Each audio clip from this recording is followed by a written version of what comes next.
You're tuned in to the Ross Tucker Football Podcast, guiding your gridiron journey, none other than your host, former NFL lineman, Ross Tucker.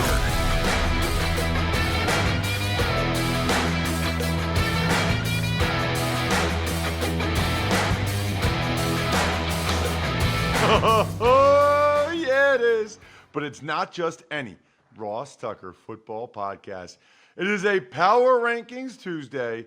We are presented by DraftKings. It is one of my favorite days of the week because I give you a little snippet of where I think your team is at right now, because I talk about every team on a Power Rankings Tuesday.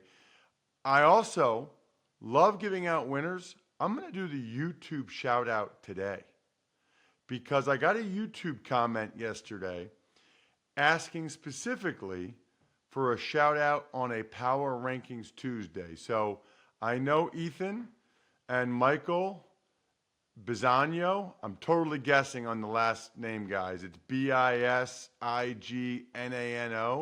I know your YouTube is Ethan Biz. Ethan and Michael Bisagno, father and son, listen to the Power Rankings. I think they listen every day together.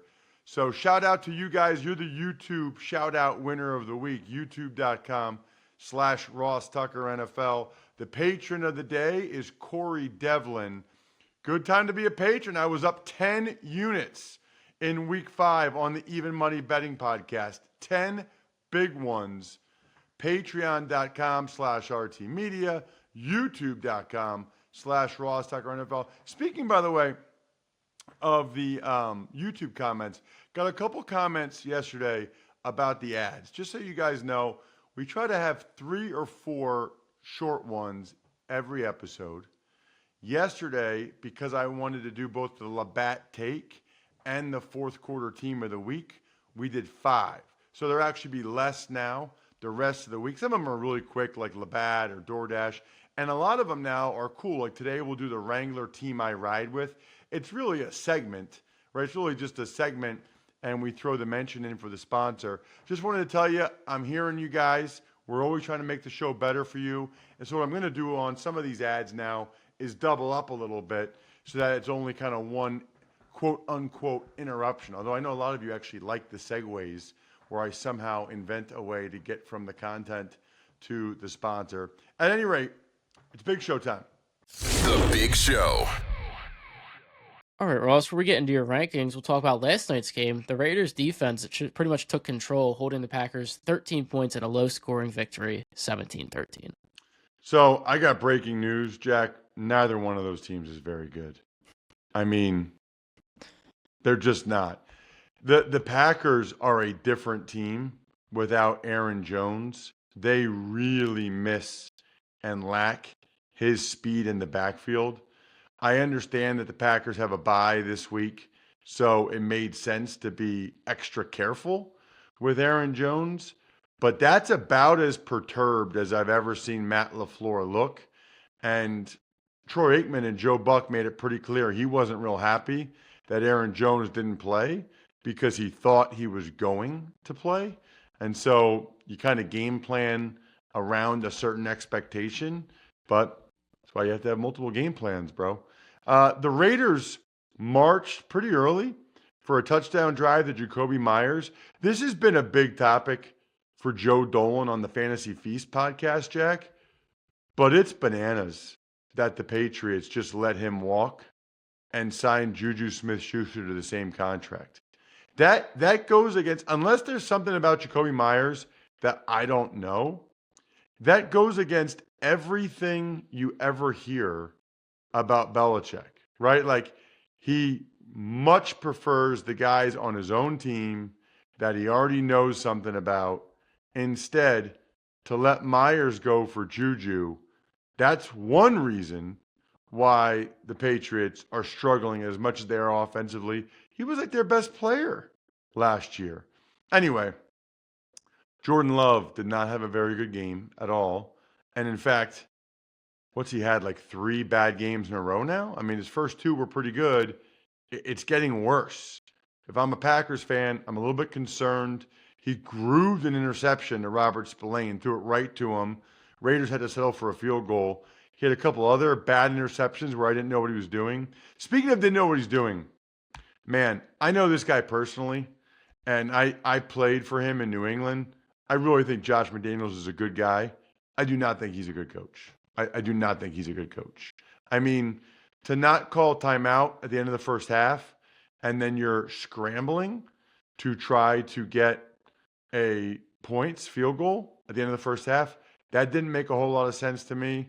Settling for the field goal when you're already up 4, I just don't get it.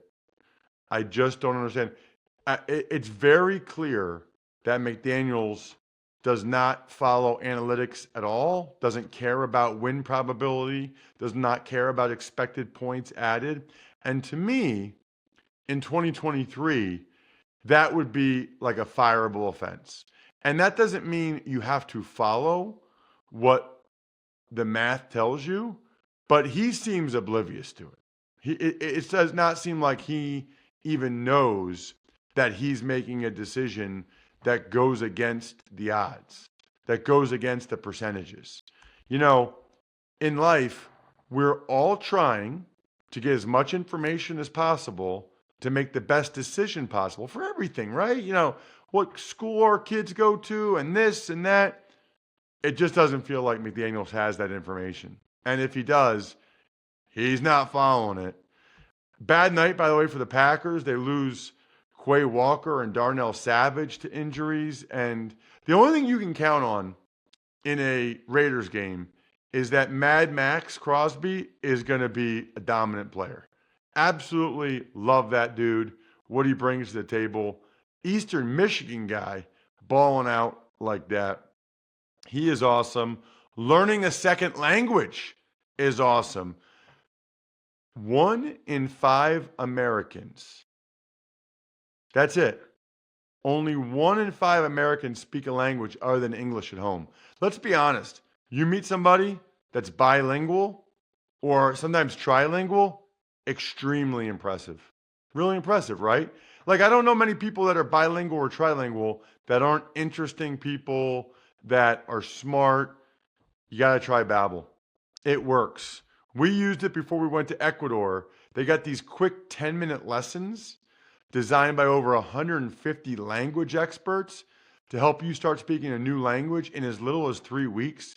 They have this special limited time deal for our listeners to get you started right now.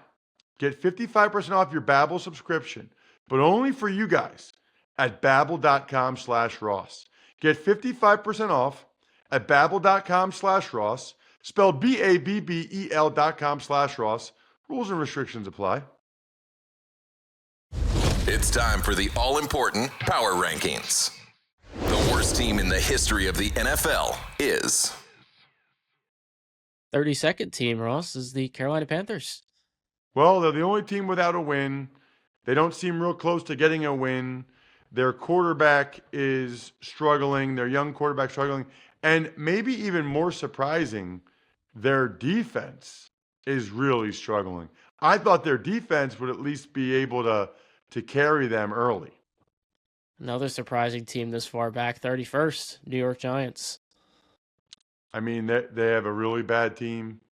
It sounds like Daniel Jones may be able to play Sunday night with this neck injury. They were awaiting the MRI results. You know, he needs to play better. Let's be very clear about that. But they don't have very good weapons. They haven't had Saquon. The offensive line isn't good. The coaches aren't doing a good job of putting them in a position to succeed more. Now they play the Bills Sunday night. I'll be there actually calling that game for Westwood One up in Western New York, my old stomping grounds. I love it. It's a bad situation. The Bills are coming off that loss. Giants are not in a good spot. 30th is the Denver Broncos. Kind of thought they'd be higher than this. You know, I thought Sean Payton, good coach, sort of a fresh slate, fresh start for Russell Wilson in Denver. Hasn't really worked out. I mean, first of all, their defense is historically bad. Secondly, their offense isn't good enough to overcome the historically bad defense. Probably the lowest they've ever been in your power rankings. The Patriots, they're 29th. Right. And, I've given them a lot of benefit of the doubt over the years. And even the start of this year, because of Belichick, and they're always at least 500. And maybe that will end up happening. Maybe. But they just lost the last two games. I didn't even bother to count it up, but like 70-something to 3, I think maybe. I don't even know what it is, but it's as bad as it's been for New England since Belichick's been there. And even before that, I mean, they're in a really, really bad spot, which I think is one of the biggest storylines in the NFL now, because it's like, what's Belichick going to do to try to turn it around? And what is Robert Kraft and the Kraft family going to do at the end of the year? I mean, this is not how anybody wanted it to end. And I bet you they're like praying that the Patriots turn it around so that so that Kraft doesn't have to fire Belichick. He wouldn't, by the way. Belichick would just resign, and he'd probably say it was a health issue. He doesn't want to coach anymore, and then he'd coach next year somewhere else. 28th, Chicago Bears. The Bears. Listen, offensively, back-to-back really good games. Really encouraging performances. Should have won both of them, but at least on offense, they're showing signs of life back-to-back weeks. You got to be encouraged by that if you're a Bears fan. Because no matter how bad they are this year, you'd be a lot better off if Justin Fields is good and you already have your quarterback and you can use the picks on other positions. 27th, Arizona Cardinals. Well, by the way, they signed running back Tony Jones off of the Saints practice squad, which I think Tony Jones is pretty good, but also the Cardinals needed a back. James Conner's a little bit banged up. That's not good. I thought that was a disappointing, we talked about this yesterday, disappointing coaching performance by Jonathan Gannon to let Jamar Chase light you up like that. I mean, if you defend Jamar Chase at all in that game, it's a closer game or maybe even win. 26th is the New York Jets. Jets, Jets. They can't even win, Jack, without having something bad happen. Elijah Vera Tucker? Are you kidding me? Torn Achilles? That's their best offensive lineman. Starting at right guard, they had to move him out to tackle. Torn Achilles, Elijah Vera Tucker. The Jets, they do not have good fortune when it comes to health, and in particular, the offensive line position. They've invested a lot of resources, but guys just keep getting hurt up there. Jets fans, my recommendation is some Labatt Blue Lights. Drink some Labatt Blue Lights with your friends and live life to the power of we. Always enjoy responsibly. Beer, Labatt USA, Buffalo, New York. And by the way, drink those Labatt. I know exactly what you should do. Just like the clock will stop on this podcast, whenever the game clock stops, that's time to order in with DoorDash. Pizza cravings hit at halftime, ordering time. Dreaming about tacos during a timeout, boom, they're on your doorstep. Wait, you want burgers, chips, dips, drinks, and wings instead? Even better. Order on DoorDash and get everything you want delivered without missing a minute of the game. So there you go. We doubled up, and you now know to drink Labatt Blue with your DoorDash order. Love it. Following last night's game, the Raiders, they're 25th. I mean, they're not good. I don't know what to say. The offense does not look like they're in rhythm. You know, they're fortunate, I think, that Jordan Love played as poorly as he did, that the Packers are missing some guys, but it doesn't feel like the Raiders have a very good team. And following them, right, is the Green Bay Packers. Right? What? How can the Packers be ahead of the Raiders? They just beat them last night. Right. That was in Las Vegas. Although, as usual, Jack, didn't it sound like there were more Packers fans there than Raiders? Yeah, I heard a lot of Go Pack Go, which is weird for Vegas compared to Wisconsin. Right, but back-to-back games where you couldn't have more away fans. Steelers and Packers in Las Vegas, like those are the teams that have the two most away team fans, Steelers and Packers. And so it felt like back-to-back away games for the Raiders. Packers need to get Jordan Love back on track. That's probably the most concerning thing. 23rd is the Houston Texans. I moved them up 3 spots even though they lost. I just think they're pretty good. I mean, the defense was still not great, I would say, letting Desmond Ridder have his best game. But they still took the lead with less than 2 minutes left. And I think if the Texans played like the Packers, or the Raiders, or the Jets, I think they'd win right now. 22nd is the Minnesota Vikings. The Minnesota Vikings. They're not a bad, I feel like I say this every week. They're not a bad team. They're just not good enough to actually win most of these games. They were somewhat fortunate to even beat the Panthers. They hang in every game. They've got the complete opposite luck or fortune of the close games this year that they had a year ago. 21st, Tennessee Titans. Not quite sure what to make of those guys. I feel like the Titans, they're a roller coaster. I mean, they lose, impressive win over the Chargers. Lose bad to the Browns, impressive win over the Bengals. Lose poorly to the Colts. I didn't even look. Oh, they play the Ravens now over in London. Maybe they'll have an impressive win over the Ravens. 20th is the Washington Commanders. That was a really disappointing performance. That was the type of performance that gets Ron Rivera fired. You know, you got a new owner in Josh Harris. It's a prime time, standalone game. The whole country's watching, and you go out and lay that type of egg against the Bears.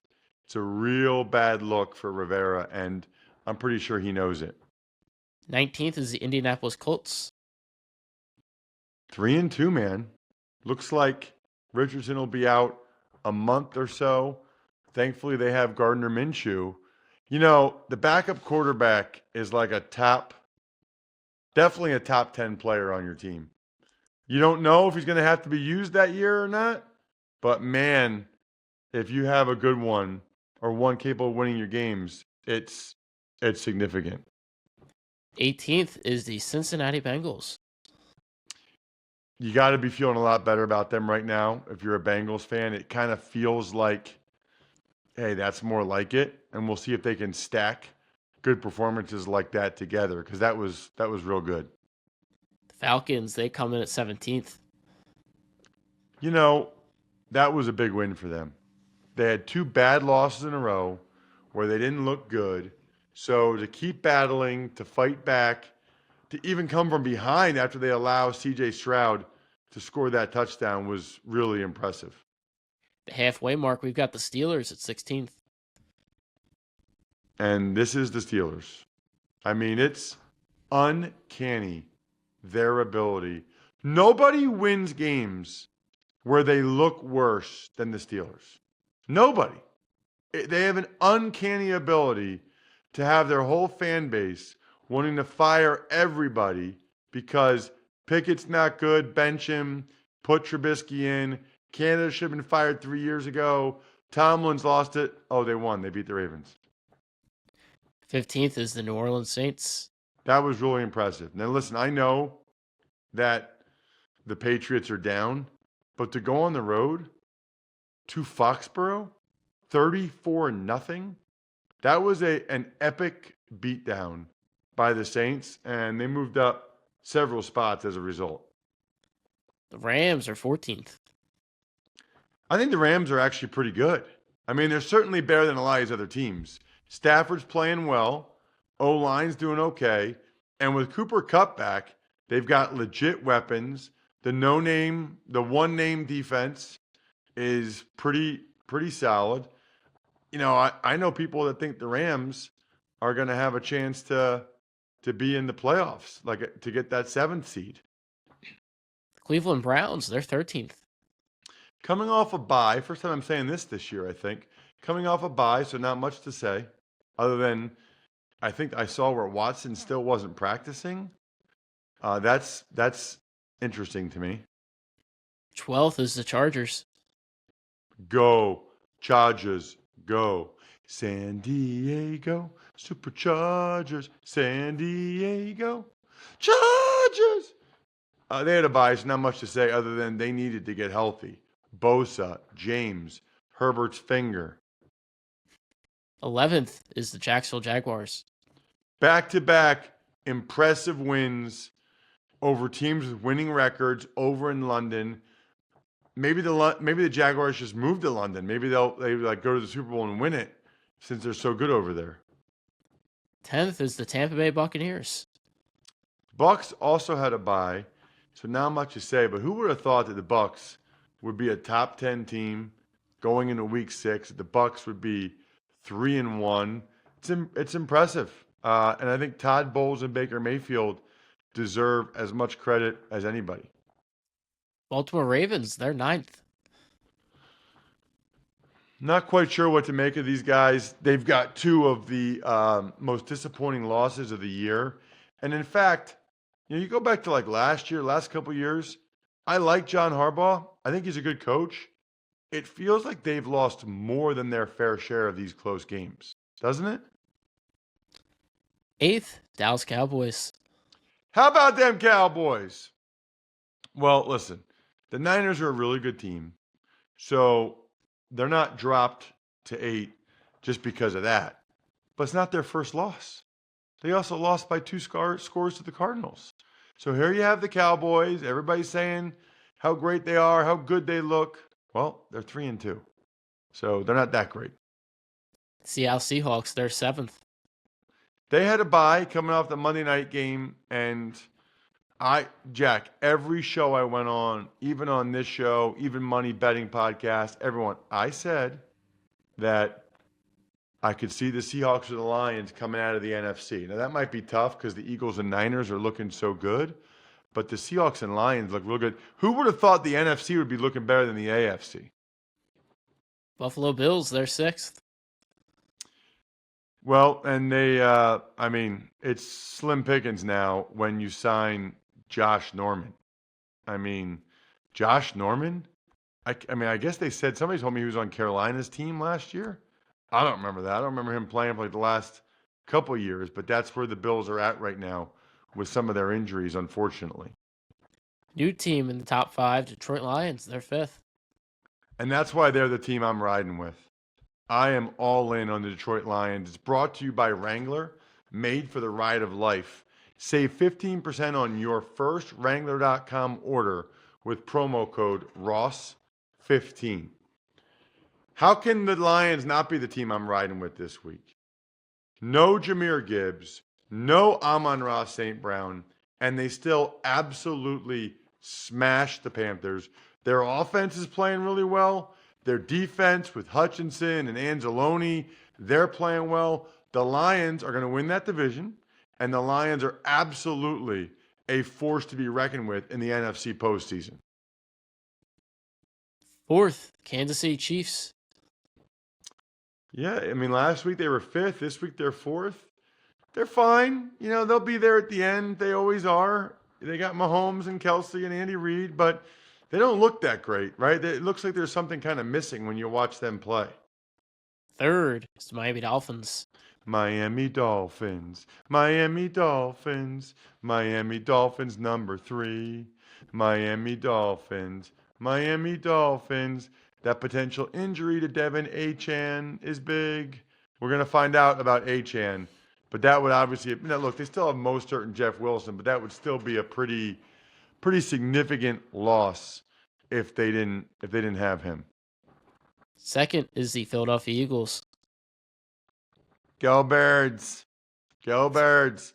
So, interesting about the Eagles, they're 5-0, and they don't look as good as the Niners have so far. But the 2 best teams the Eagles have played by far in my power rankings are the Rams and the Bucks. And they won both those games by 2 scores and double digits. And if you watch those games, it wasn't even close. They dominated those games. Ross's number 1 team, which is totally meaningless, but it's fun and will get many of you incredibly annoyed, is... 1st, San Francisco 49ers. Absolutely. Very well deserving. They smashed a top 10, in my opinion, Cowboys team. The Niners have it rolling right now. No worries or issues at all about Purdy coming off that elbow injury. Adding Hargrave on defense was significant. They look pretty clearly right now like the best team in football right now. But there's a long, long way to go. Even Money Podcast today. College draft was yesterday. Check it out. I think we're done here.